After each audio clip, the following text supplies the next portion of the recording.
সাধারণ নাগরিক হিসেবে আমরা প্রত্যেকে এখানে এসেছি, কারণ আমরা মর্মাহত, আমরা ক্ষুব্ধ, আমরা ব্যথিত। আমাদের দেশের একজন নাগরিকের প্রতি এই রকমের অন্যায় হবে, এই রকম নৃশংসভাবে একজন বাংলাদেশিকে হত্যা করা হবে, সেটা আমাদের কাছে কোনোভাবেই গ্রহণযোগ্য না।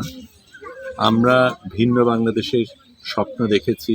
স্বৈরাচার যাওয়ার পরে, এতগুলি মানুষ রক্ত দেওয়ার পরে সত্যিকার অর্থে একটা বৈষম্যহীন বাংলাদেশ আমরা পাবো ভেবেছি। সেখানে এইরকম অপবাদ দিয়ে বিনা প্রমাণে নৃশংসভাবে এইভাবে একটা মানুষকে শুধু হত্যা করা হলো না, তার লাশকে এভাবে পোড়ানো হলো, অসম্মান করা হলো, সেটা আমাদের জন্য অত্যন্ত বেদনাদায়ক। আমরা এসেছি ন্যায় বিচারের আশায়, আমরা এসেছি পাশে থাকার জন্য, আমরা এসেছি দেশবাসীকে এবং দীপুর আত্মীয় স্বজনকে জানানোর জন্য যে এটা আরেকবার হতে পারবে না। এবং দীপুর পরিবার, বাচ্চা, একটা মেয়ে, তার স্ত্রী, ছোট্ট একটা বাচ্চাকে ফেলে গেছে। এই মেধাবী ছেলেটা এই সংসারটাকে জিয়ে রাখত। সেরকম একজন মানুষকে আমরা কোনোভাবেই তার শূন্যতা আমরা পূরণ করতে পারবো না, কিন্তু এইটুকু আমরা করতে পারি, তাদের জানান দিতে পারি যে তারা একা না, প্রতিবাদ করার জন্য অনেকে আছে এবং ন্যায় বিচার আমরা অবশ্যই আদায় করে ছাড়ব। সরকারের প্রতি আমাদের দাবি, সমাজের প্রতি আমাদের দাবি, ন্যায় বিচার শুধু হোক তার চাই না, আরেকবার যাতে বাংলাদেশে এরকম একটা জিনিস যাতে না হয় এবং সত্যিকার অর্থে বৈষম্যহীন বাংলাদেশের দিকে যাতে আমরা যেতে পারি। স্যার, একটি বিষয় বাংলাদেশের বিভিন্ন সম্প্রদায়ের মানুষ দীর্ঘদিন ধরে পারস্পরিক সম্মান ও সহাবস্থানের মধ্য দিয়ে বসবাস করে আসছে।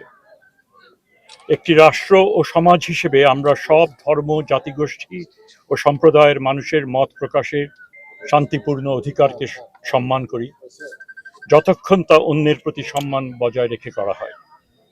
মতভেদ বা আপত্তির মুহূর্তেও কোনো ব্যক্তি আইন নিজের হাতে তুলে নেওয়ার কোনো অধিকার রাখে না। বাংলাদেশ একটি আইন শাসিত রাষ্ট্র। অভিযোগ তদন্ত করা এবং দায় নির্ধারণ করার একমাত্র কর্তৃত্ব রাষ্ট্রের। বিশ্বাস বা মতের পার্থক্য কখনোই সহিংসতার কারণ হতে পারে না। দীপু চন্দ্র দাসের হত্যাকাণ্ড একটি নৃশংস অপরাধ, এর কোনো অজুহাত নেই। আমাদের সমাজে এর কোনো স্থান নেই। বাংলাদেশ সরকার এই সহিংসতার তীব্র নিন্দা জানাচ্ছে। অভিযোগ, গুজব বা বিশ্বাসগত পার্থক্য কখনোই এই ধরনের বর্বরতার অজুহাত হতে পারে না। আইনের শাসন বজায় রাখা রাষ্ট্রের দায়িত্ব। এই ঘটনার সঙ্গে জড়িত 12 জনকে ইতোমধ্যে গ্রেপ্তার করা হয়েছে, তদন্ত চলমান রয়েছে এবং যারা দায়ী তাদের সবাইকে যথাযথ আইনি প্রক্রিয়ার মাধ্যমে বিচারের আওতায় আনা হবে। এ ধরনের সহিংসতার বিরুদ্ধে আইন তার পূর্ণ শক্তি প্রয়োগ করবে। ধর্ম বা পরিচয় নির্বিশেষে সকল নাগরিকের নিরাপত্তা ও মর্যাদা রক্ষায় সরকার অঙ্গীকারাবদ্ধ। একই সঙ্গে রাষ্ট্র, আইন শৃঙ্খলা বাহিনী এবং সমাজ একসঙ্গে কাজ করে নিশ্চিত করবে যেন সহিংসতা কখনোই সহ্য করা না হয় বা জায়গা করে নিতে না পারে। বর্তমানে কিছু দুষ্কৃতিকারী গোষ্ঠী বিভাজন সৃষ্টি ও অস্থিরতা উস্কে দেওয়ার চেষ্টা করছে। আমাদের এসব অপচেষ্টার বিরুদ্ধে সতর্ক থাকতে হবে এবং এগুলো সফল হতে দেওয়া যাবে না। আমাদের প্রত্যেকেরই দায়িত্ব নিজ নিজ অবস্থান থেকে যেন সমাজ, কর্মক্ষেত্র এবং নেতৃত্ব পর্যায়ে ঘৃণা, ভয়ভীতি ও গণহিংসার বিরুদ্ধে স্পষ্ট অবস্থান নেওয়া হয়। নীরব থাকার সুযোগ আমাদের নেই। যে পথে আইন সম্মানিত হবে, সহিংসতা প্রত্যাখ্যাত হবে এবং ধর্ম, জাতিগোষ্ঠী বা পরিচয় নির্বিশেষে প্রতিটি নাগরিক সুরক্ষিত থাকবে। দীপু চন্দ্র দাসের পরিবারের পাশে সরকার রয়েছে। এই গভীর শোকের সময়ে আমরা তাদের আর্থিক ও কল্যাণমূলক সহায়তা প্রদান করব এবং নিয়মিত যোগাযোগ রাখব। তারা যে একা নন সেটাই আমি তাদেরকে নিশ্চিত করেছি। সেটা যদি একটু পরিষ্কার করে আমাদেরকে বলতেন। দেখেন, একটা ঘটনা ঘটেছে, পরিবারের কি চাহিদা এবং সেটার মাত্রা কি, এই বিষয়গুলো নিয়ে তাদের সঙ্গে আলাপ করতে হবে এবং সেই প্রসঙ্গেই আমি এখানে আসার আগে চিফ অ্যাডভাইজারের সঙ্গে আমার কথা হয়েছে।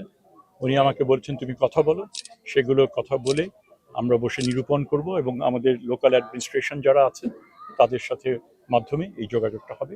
তবে নিশ্চিত করেছেন যে তার যে সন্তান রয়েছে, তার স্ত্রী রয়েছে, বাবা মা রয়েছে, তাদের দেখভালের যে দায়িত্ব সেটা রাষ্ট্র গ্রহণ করবে। স্যার, সামনে নির্বাচন আসছে। সাম্প্রতিক সময় বেশ কয়েকটা সহিংসতার ঘটনা ঘটেছে এবং মবের ঘটনাও আমরা দেখেছি।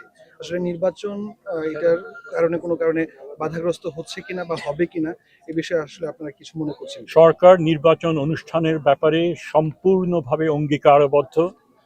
যত রকমেরই অপচেষ্টা হোক না কেন, সেটা তার এই সমস্ত ঘটনা সেই নির্বাচনকে অনুষ্ঠান না করার কোনো রকমের প্রভাব ফেলবে বলে আমি মনে করি না।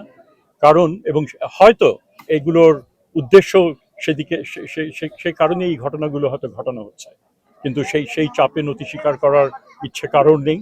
এবং আমি মনে করি রাজনৈতিক দলগুলো দৃঢ়ভাবে বিশ্বাস করে যে এই সমস্ত সমস্যা যেগুলো রয়েছে, সংকট যেগুলো রয়েছে, একটা সুষ্ঠু নির্বাচন তার থেকে উত্তরণ ঘটাতে আমাদের সাহায্য করবে। জাতি হিসেবে অবশ্যই আমরা সেটা আমরা প্রত্যাশী। একই সাথে সাথে সরকার দৃঢ়ভাবে, আমি যেটা বলেছি, এটা অঙ্গীকারাবদ্ধ, এর থেকে ব্যত্যয় ঘটার কোনো কারণ নেই। তাদের সাথে আলাপ করেন, তবে আমরা দৃঢ়ভাবে বিশ্বাস করি যে এখানে এই দেশে এই ধরনের বিভিন্ন রকমের সম্প্রদায়গত এই সমস্যা এগুলো সৃষ্টি করার হয়তো কিছু কিছু এলিমেন্টস যারা রয়েছেন তারা এগুলো সুযোগ নেবেন। আমরা নাগরিক হিসেবে, আপনারা মিডিয়া হিসেবে, বৃহত্তর সমাজ, রাষ্ট্র সকলেরই এ ব্যাপারে সজাগ থাকতে হবে এবং এই ধরনের ঘটনা যেন না ঘটে, যাতে দুর্বলের উপরে এই ধরনের অত্যাচার যেন না হয়, সেটাকে নিশ্চিত করতে হবে, যাতে গণতান্ত্রিক উত্তরণের যে পথ আমরা জাতি হিসেবে আমরা নির্দিষ্ট করেছি সেই পথে যেন আমরা অতি দ্রুত নির্দিষ্ট সময়ের মধ্যে এবং কালক্ষেপণ না করে সেই পথে যেন আমরা এগোতে পারি।